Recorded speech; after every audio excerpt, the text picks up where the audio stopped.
गायत्री महामंत्र परम पूज्य गुरुदेव परमवंदनीय माता जी माँ गायत्री आह्वान कर। ओम भूर्भुवः स्वः तत्सवितुर्वरेण्यं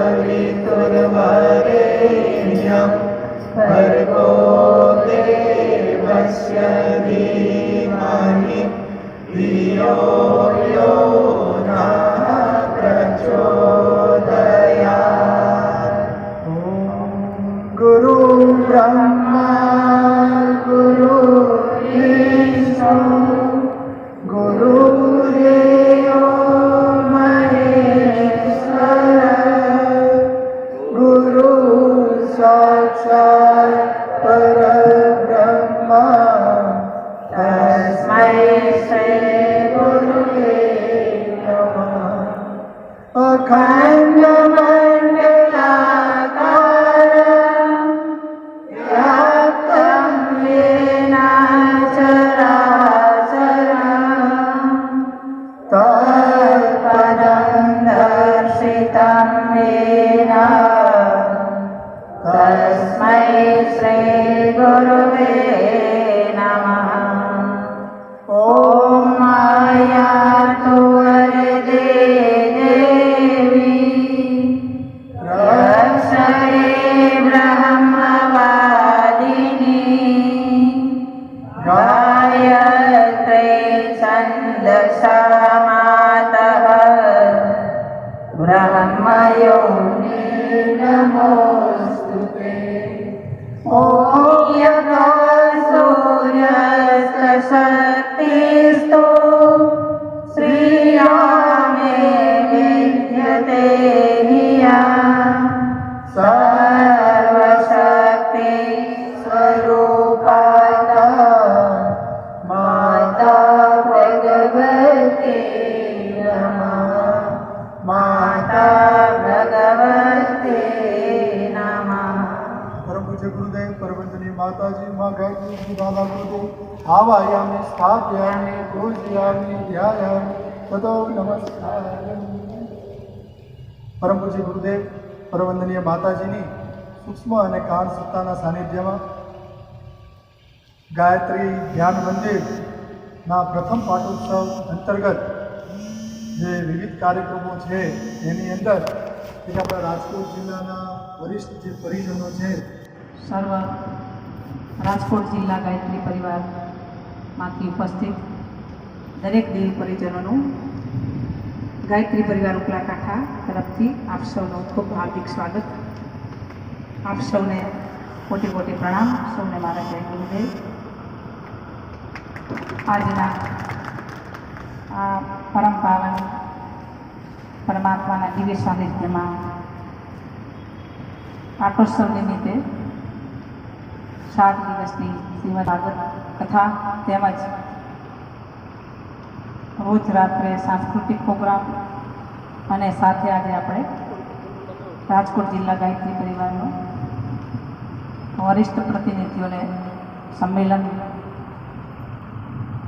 કરવા માટે આપણે બધા ઉપસ્થિત।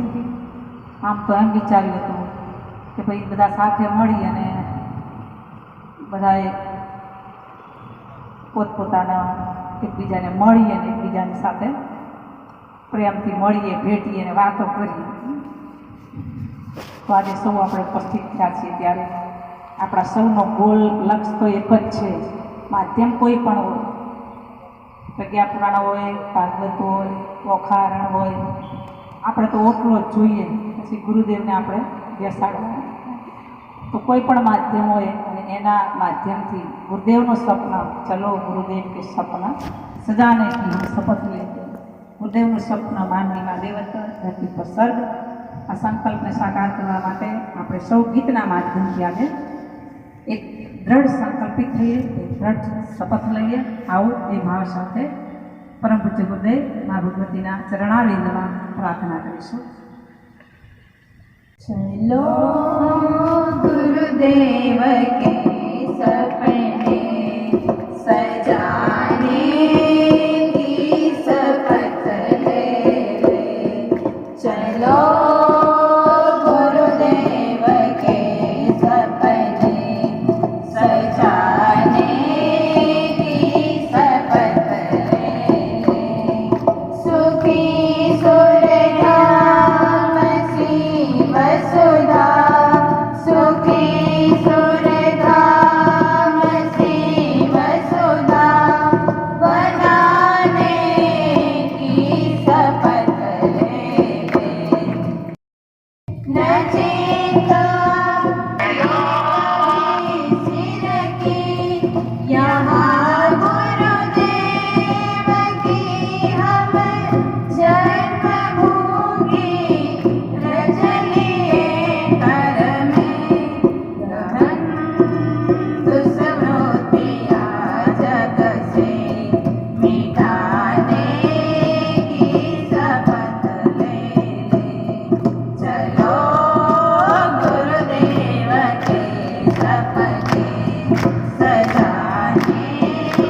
प्रेरणात्मक है हवा बिल्कुल विषेनी है जरासी प्रेरणात्मक है इसी से लोग सेवा में लगाए के समय अपना उदार इस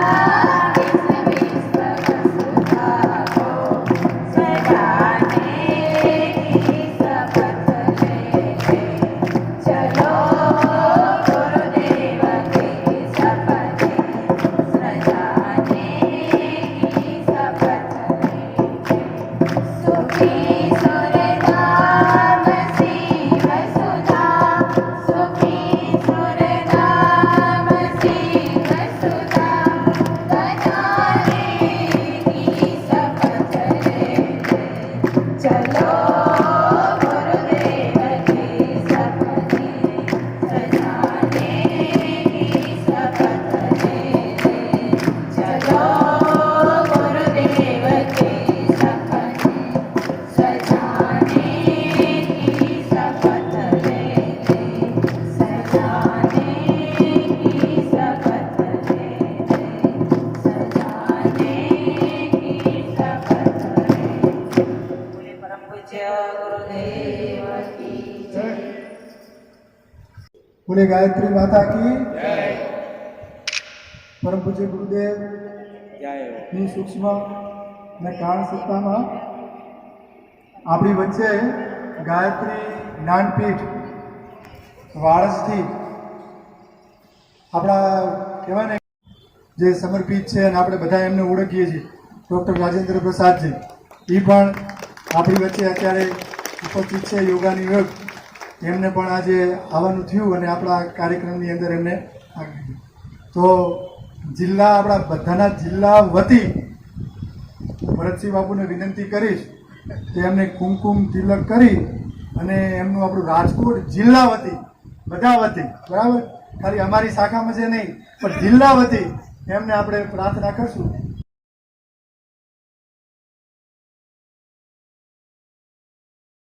આપણા નયનાબેન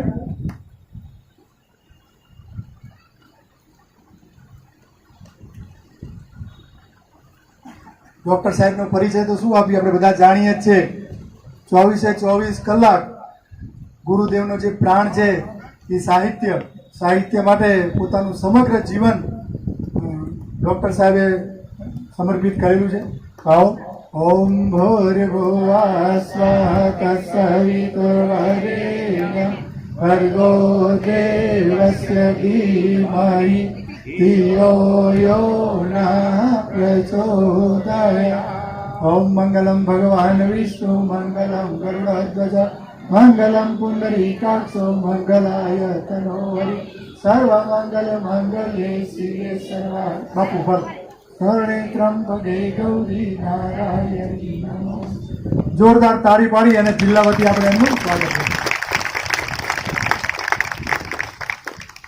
પાછા હવે બધા જ પ્રતિનિધિઓ છે અને જિલ્લાના જે બધા આપણે બધા ઓળખીએ છીએ આપણી વચ્ચે વિશેષમાં આપણો જે આજે કહેવાય છે સૌરાષ્ટ્રનો ઝોન ઉપઝોન જામનગર એના પ્રતિનિધિ તરીકે પણ મનસુખભાઈ સાકરિયા એ પણ આપણી વચ્ચે રાજકોટના જ છે અને આપણી વચ્ચે ઉપસ્થિત છે તો અમારી બે દીકરીઓ છે મૈત્રીબેન ને માનસીબેન ડૉક્ટર સાહેબ બાપુએ કીધું ને કે નવયુવાન જોડે તો એ દીકરીઓ ઊભી થશે અને આપણા ભાઈઓમાંથી સંજયભાઈ અને દિવ્યેશભાઈ આ બંને જણા અહીં આવશે અને આપણા બધા જે જિલ્લાના પ્રતિનિધિઓ છે એમને કુમકુમ તિલક કરી અને ઉપવસ્ત્ર ઓઢાડી અને એમનું આપણે સ્વાગત કરશું અને બાકીના થોડાક બહેનો આપણા ફૂલ ચોખા લઈ અને જેટલા આપણા શાખામાંથી બધા વરિષ્ઠ પ્રતિનિધિઓ બબે 3 આવ્યા છે તો એ બધાનું આપણે ઉપર પુષ્પવૃષ્ટિ કરી અને એમનું સ્વાગત કરશું ઓમ ભૂર્ભુવઃ સ્વઃ તત્સવિતુર્વરેણ્યં કામ કરે છે બંને અને ભાઈ છે એ ગાંધીનગરની છે બંને ભાઈ બહેન છે ભાઈ છે એ ગાંધીનગરથી આવે છે અને ગાંધીનગર પણ એ ઘણું કામ કરે છે ગાયત્રી શક્તિપીઠ ગાંધીનગર સાથે સંકળાયેલા છે ઓમ ભૂર્ભુવઃ સ્વઃ તત્સવિતુર્વરેણ્યં भर्गो देवस्य धीमहि धियो यो न प्रचोदयात्। हमारे साथ साथ एक बार गायत्री महामंत्र कमर सीधी करके ओम भूर्भुवः स्वाहा तत्सवितुर्वरेण्यं भर्गो देवस्य धीमहि धियो यो नः प्रचोदयात्। इस जगह अंबार कांटों का कहीं कुछ फूल खिलते हैं, चुभन को झेलते हैं जो उन्हें सद्गुरुदेव मिलते हैं। यज्ञ ने वशिष्ठ को राम दिया, संदीपनी ने घनश्याम दिया, कितने ही भटके लोगों को गुरुदेव ने जीवन धाम दिया। तुमने दुष्टों का नाश किया, तुमने अर्जुन को लक्ष्य दिया, वह जीव विवेकानंद हुआ जिसने गुरु पर विश्वास किया।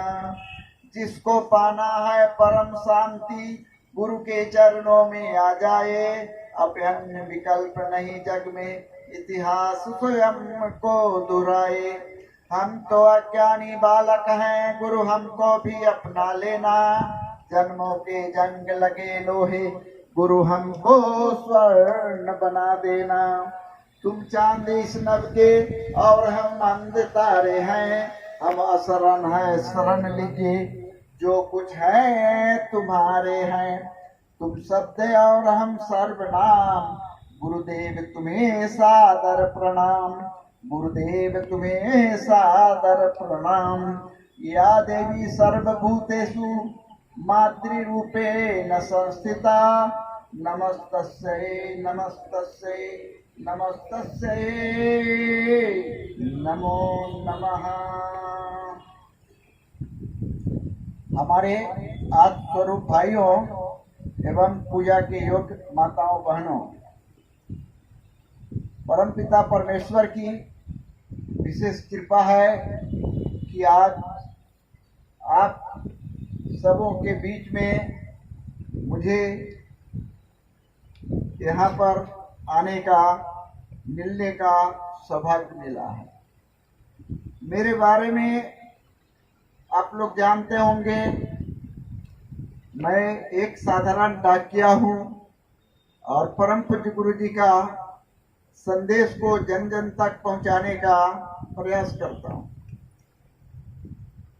संदेश पहुँचाने के बाद इसका फ्लो ऑफ एक्शन क्या होता है, इसके बारे में मुझे सोचने का नहीं होता है, क्योंकि डाकिया का काम होता है पत्र पहुँचाना, तो हमारा काम पत्र पहुँचाने का।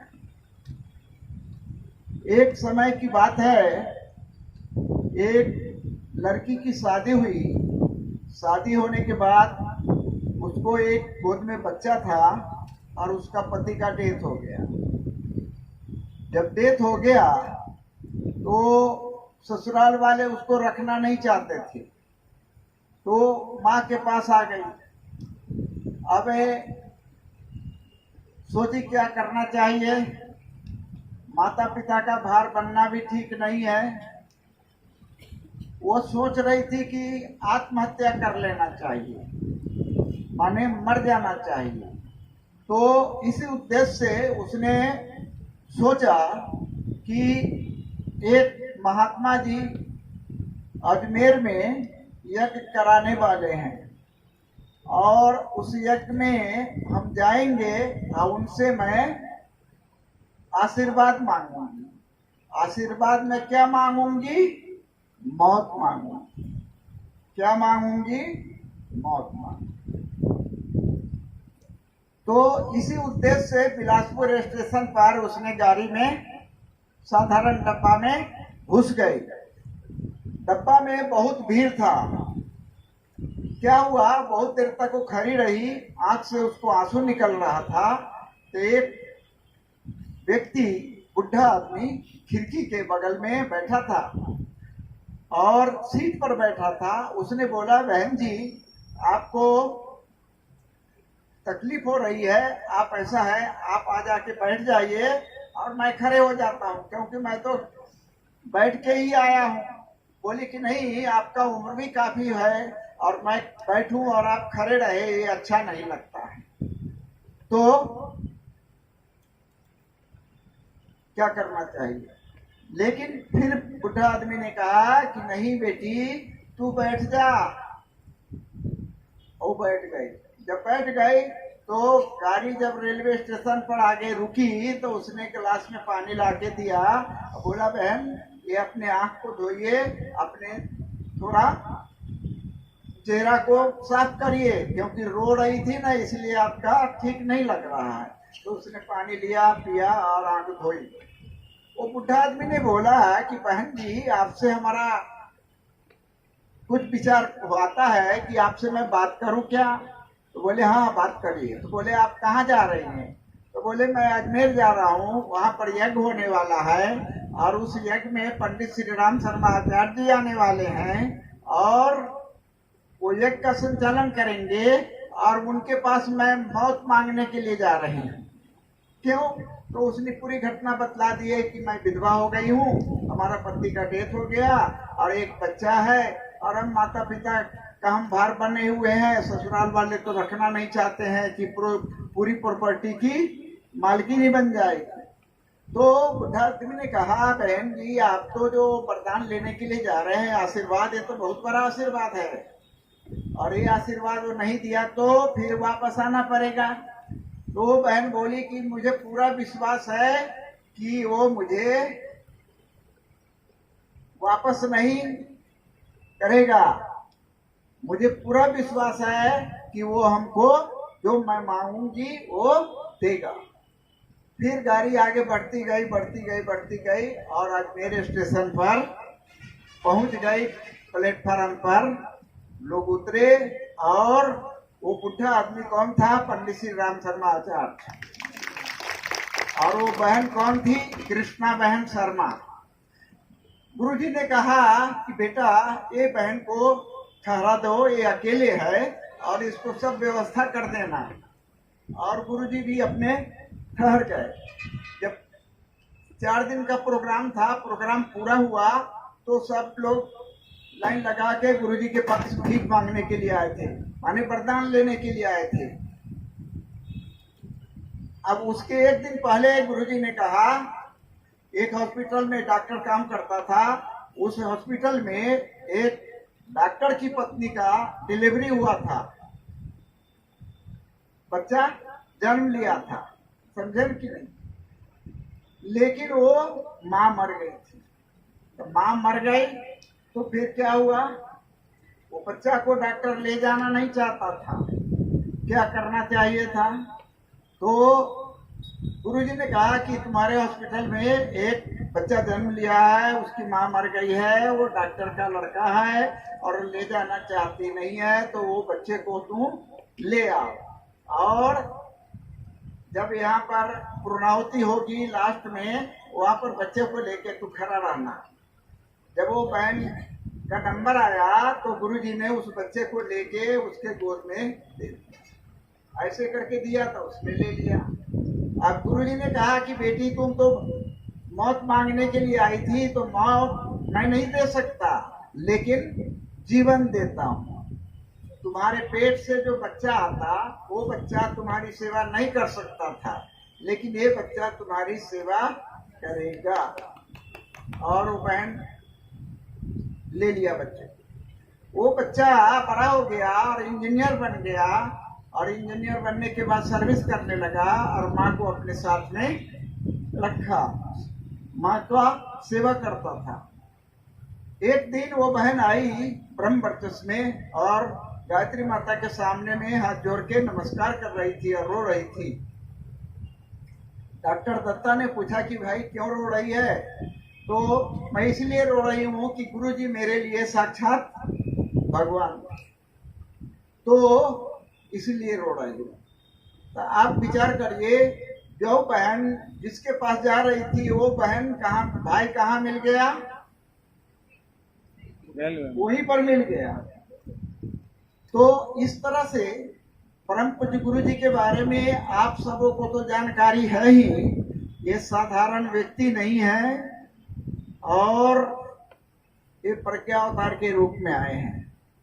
इसके लिए जानकारी अगर प्राप्त करना है तो वाङ्मय नंबर 1 गुजराती हिंदी दोनों में है, और अभी सदग्रंथ माला के रूप में जो घर घर में आप लोग स्थापना कर रहे हैं पुस्तक, उसमें एक वाङ्मय भी है, परम पूज्य गुरु जी का जीवन दर्शन जीवन।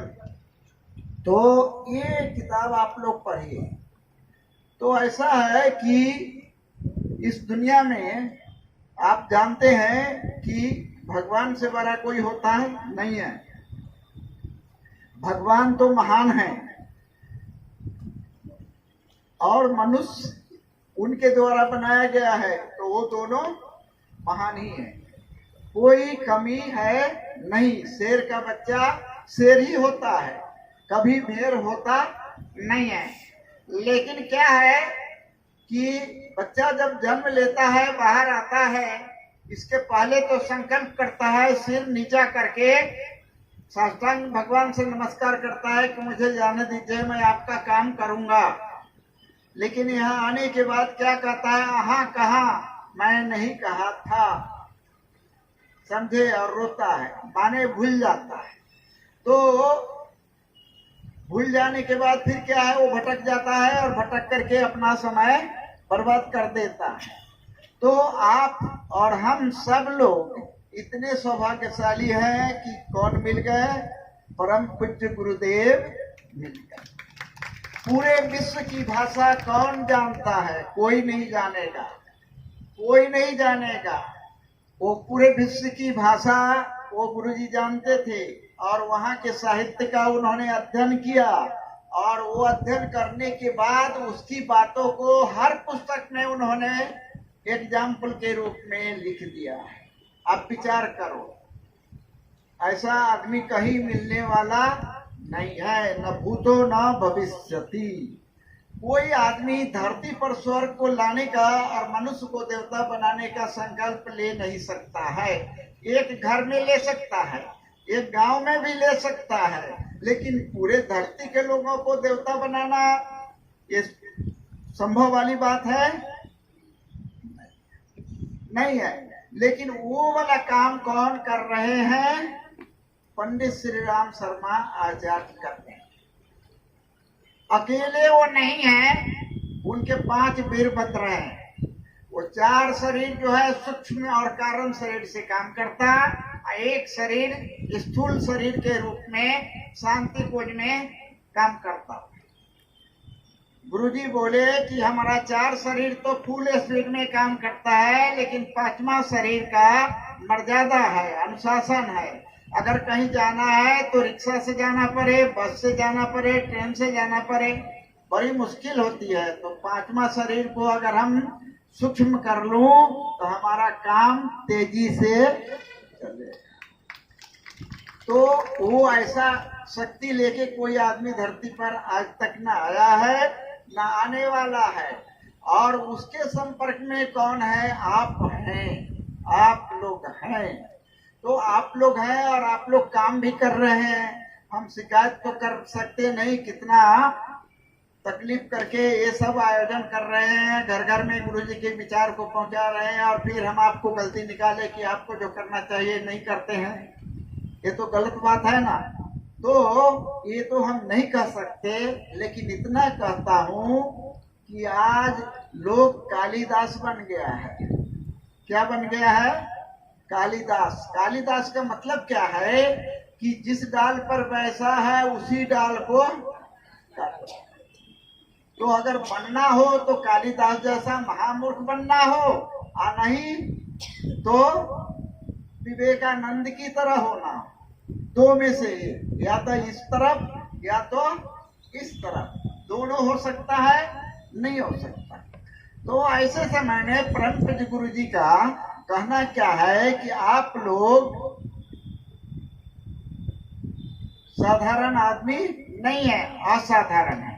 जब विवेकानंद नरेंद्र के रूप में रामकृष्ण परमहंस के पास गए थे, तो नरेंद्र ने क्या कहा, गुरुजी मुझे नौकरी चाहिए, ये पास हूं 200 की नौकरी मिलेगा तो मेरा काम चल जाएगा, परिवार का भरण पोषण हो जाएगा। गुरुजी ने कहा, रामकृष्ण ने कहा कि बेटा तुम नौकरी करने के लिए नहीं आए हैं, तुम्हारी पीछे मेरी बहुत बड़ी योजना है और तू तैयार हो जा उस योजना को सफल करने के लिए। तो क्या आपको मालूम नहीं, हमारे पिताजी ने कोई बैलेंस छोड़ के गए नहीं है और हमारे परिवार का भरण पोषण मेरे बिना हो नहीं सकता है, नौकरी के बिना नहीं हो सकता, इसलिए मैं नौकरी करूंगा, नौकरी करूंगा, नौकरी करूंगा। आपको मालूम नहीं। रामकृष्ण परमहंस ने उसका आंख का इलाज कर दिया, आई ट्रीटमेंट, और 3 बार काली माता के पास भेजा, जा नौकरी लेना है तो वो दे देगी। लेकिन तीनों बार वहां जा करके वो काली का जब विराट रूप देखा तो बोला कि जो पूरी दुनिया की मालकिनी है उससे मैं 200 की नौकरी मांग करके अपना मूर्खता पेश करने वाला नहीं हूँ। क्या मांगा? अस्तो माँ सदगमया, तमसो माँ ज्योतिर्गमया, मृत्योर माँ अमृतम गमया। तो 3 बार वापस आ गए। गुरुजी ने बोला, बेटा मांग लिया नौकरी? बोले नहीं, वहां जाता हूं तो मैं भूल जाता हूं। तो रामकृष्ण परमहंस ने कहा कि तुम्हारे परिवार को खाने पीने की कोई परेशानी आएगी नहीं, मेरे ऊपर छोड़ दे। और कहा गया है वो जीव विवेकानंद हुआ जिसने गुरु पर विश्वास किया। अब विवेकानंद माने नरेंद्र को गुरु के ऊपर विश्वास करना पड़ा और फिर क्या हो गया, वो विवेकानंद बन गए। केवल देश में नहीं बल्कि विदेश में भी उन्होंने प्रचार किया। तो इस तरह से आप लोग और हम लोग नौकरी करने के लिए नहीं आए हैं, बिजनेस करने के लिए नहीं आए हैं, बल्कि क्या काम करने के लिए आए हैं? तो धरती को स्वर्ग बनाने वाली योजना को सफल करने आए हैं। 1978 में गुरुजी के पास मैं गया था। गुरुजी ने मुझे बुलाए थे, माताजी का पत्र था कि तुमसे सभी बात तो नहीं हो सकती पत्र द्वारा, यहाँ पर आके बात कर लो। तो मैं बात करने गया, मिलने गया, तो गुरुजी ने बोला तो क्या करता है? मैं बोला प्रैक्टिस करता हूँ। तो क्या करता, कैसा प्रैक्टिस? तो होम्योपैथी का एक करता हूँ। तो चलता है? बोला हाँ चलता है। तो ऐसा कर, तू ये सब छोड़ दे, मनोचिकित्सक बन जा। क्या? मनोचिकित्सक। मैं बोला मनोचिकित्सक का मैं अभ्यास किया नहीं हूँ, मैं तो गोली देता हूँ और बीमारी ठीक करता हूँ, पैसा लेता हूँ। तो गुरुजी ने कहा तू वो सब छोड़ दे, मेरे पास आ जा, छोड़ दे, मेरे पास आ जा। मैं बोला मेरे पास कोई बैलेंस नहीं है कि बैंक में फीस कर दूं और उसका सूद से काम चलेगा। हम बोले जो हमारे पास था वो सब खत्म कर दिया है, मतलब जमा करके हम रखते नहीं है, जितना आमदनी होती है वो सब हम लोक कल्याण में लगा देते हैं और अपने गुजारे के लिए हम थोड़ा सा ले लेते हैं। गुरुजी बोले वो सब छोड़ दो, हिसाब किताब कर दो और यहाँ पर आ जा, वहां पर आ जा। कहाँ? व्याख्या के रूप में शांति कोई। तो गुरुजी ने जो भी कहा हम करने के लिए तैयार रहते हैं, और गुरुजी जो भी कहते हैं 100% बात सत्य हुआ है, और केवल मेरे साथ नहीं बल्कि आप सबों के साथ भी सत्य हुआ। तो आप लोगों से क्या हमारा निवेदन है कि गुरुजी का कहना क्या है, 1 से 5 क्या बनना? 1 से 5 माने क्या करिए, पहला नंबर आप 5 आदमी को हमारा साहित्य पढ़ाइए। 5 आदमी 1 साल तक पढ़ाएंगे तो आप क्या करेंगे, नए 5 को पढ़ाइए और वो पांचों 5 को पढ़ाएगा तो कितना हो जाएगा? 30 और 1 31। इस फार्मूला के हिसाब से काम चलना चाहिए और अपने लोगों को इसी आधार पर काम करना चाहिए। दूसरा नंबर क्या है, युग शक्ति गायत्री अखंड ज्योति पत्रिका, युग निर्माण प्रज्ञा अभियान जो पत्रिका निकलती है उसका हम सदस्य बनाएंगे।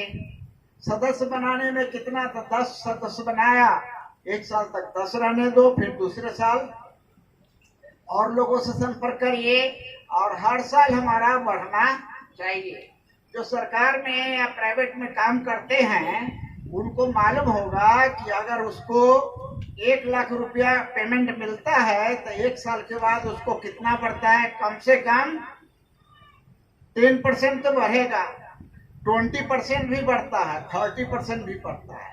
तो इस साल अगर हमने 100 ग्राहक बनाया है तो अगले साल हमको 130 तो बनाना चाहिए, 120 तो बनाना चाहिए। तो जितने लोग हैं उस सभी लोग अलग अलग इस तरह से काम करें, झोला पुस्तकालय चलाए, युग शक्ति का ग्राहक बनाए, तो क्या हो गया, युग को बदलने में देरी नहीं लगेगी। लेकिन अपने आप को हम लोग भूल गए। मैं इस तरह से भूल गया हूँ कि मैं गायत्री ज्ञान पीठ के चहार दीवारी से बाहर जाता नहीं, क्योंकि मैं बहाना करता हूँ कि मुझे समय मिलता नहीं है और वास्तव में 17-18 घंटा वहाँ काम करना पड़ता है। जो आदमी वहाँ देखेगा तो अनुभव करेगा कि कैसे काम करता है। तो हमारे पास में लगभग कितना 10, 11, 12 हजार पत्रिका आती है जो कि वहां से हम वितरण करते हैं बाय पोस्ट। एक सिंगल अंक कोरोना आ गया तो जो पत्रिका लेके बांटते थे वो बोले मैं घर घर नहीं बांटूंगा, तो एड्रेस हमको दे दिया और मैं पोस्ट के द्वारा एक करके बांटता हूँ। तो इस तरह से करीब 10, 11, 12 हजार युग शक्ति गायत्री अखंड ज्योति आता है 1700 और 1000 आता है युग निर्माण और 200 आता है प्रज्ञा अभियान। तो इस तरह से हम छोटा सा काम गायत्री ज्ञान पीठ में बैठे बैठे करते हैं। लोकल भी हमको लोग बुलाते हैं, उनके घर हम जाते नहीं।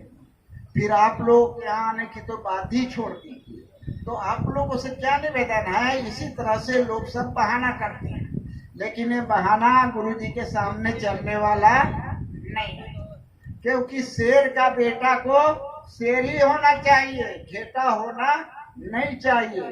तो इस तरह से अगर संकल्प कर लेते हैं तो गुरु जी ने 3200 किताब लिखा है हिंदी में और उसका अनुवाद गुजराती में लगभग 800 का हो चुका है। बांग्मय भी 38 बांग्मय का गुजराती में अनुवाद हो गया, छप करके आ गई है। लेकिन अब रखने के लिए जगह मथुरा में भी नहीं है, यहाँ भी नहीं है। तो हम लोग नारा लगाते हैं, ज्ञान जग की ज्योति जलाने हम घर घर में नहीं जाएंगे। तो नारा लगाने से काम चलेगा नहीं। ज्ञान पीठ का साहित्य खाली हो जाना चाहिए और घर घर में एक सेट। पॉकेट बुक कितना है, 280 किताब है पॉकेट बुक। जन्म शताब्दी का 100 है अमृतवाणी और 180 किताब है पॉकेट बुक 3 रुपए 4 रुपए वाली।